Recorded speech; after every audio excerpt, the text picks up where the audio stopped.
Hi అండి అందరికీ. నేను ఈరోజు ములక్కాడ టమాటా కర్రీ చేశానండి. ఈ కర్రీ అందరికీ తెలిసిన కర్రీనే, కాకపోతే ఒక్కొక్కరు ఒక్కో విధంగా చేస్తారు. ఈ విధంగా కూడా మీరు ట్రై చేయండి. రైస్లోకి అయితే చాలా బాగుంటుంది గ్రేవీ. నేను ఒక 4-5 కాళ్ళు పెద్ద ములంకాయలు తీసుకున్నానండి. ముక్కలుగా కట్ చేసుకొని మనం కొంచెం పాన్లో ఆయిల్ వేసుకొని ములంకాయలు సాల్ట్ వేసుకొని బాగా మనం రోస్ట్ చేసుకోవాలి.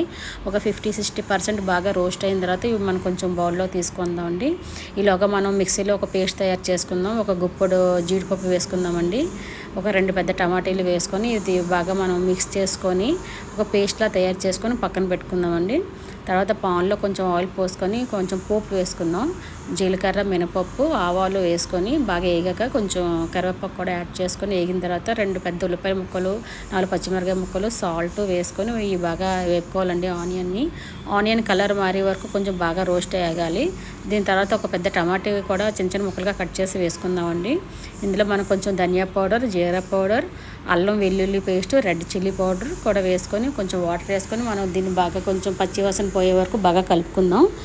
ఈ బాగా కలిసిన తర్వాత మనం ఆల్రెడీ పేస్ట్ చేసుకున్నాం కదండి, ఆ పేస్ట్ని ఇందులో యాడ్ చేసుకొని వాటర్ కూడా కొంచెం యాడ్ చేసుకోండి. సరే సమానంగా కారం, సాల్ట్ అన్నీ చూసి వేసుకోండి. వాటర్ యాడ్ చేసిన తర్వాత బాగా కలిపిన తర్వాత ఇవి ఆల్రెడీ మనం ములక్కాడలో వేపుకున్నాం కదండి, అవి కూడా మనం యాడ్ చేసుకుందాం ఈ గ్రేవీలోని. ఇవి బాగా కలిసిన తర్వాత మీకు సరిపడక వాటర్ వేసుకోండి. వాటర్ వేసుకొని ఒక 50 మినిట్స్ మాత్రం మనం ఇది మూత పట్టి మగ్గనిద్దామండి. కొంచెం కొత్తిమీర కూడా యాడ్ చేసుకొని ఒక 50 మినిట్స్ వరకు మనం మగ్గనిచ్చామనుకోండి ములంకాడ ఉడికిపోతుంది. చూడండి 50 మినిట్స్ అయిపోయింది. ములంకాడ అయితే బాగా ఉడికిపోయిందండి. గ్రేవీ కూడా కొంచెం బాగా దగ్గర పడింది థిక్లాగా. మనకి దీన్ని ఒక బౌల్లో తీసుకొని మనం సర్వ్ చేసుకోవడమే. రైస్లోకి అయితే చాలా బాగుంటుందండి గ్రేవీ. నచ్చితే మీరు లైక్ చేయండి, ఛానల్ ఫాలో అవ్వండి.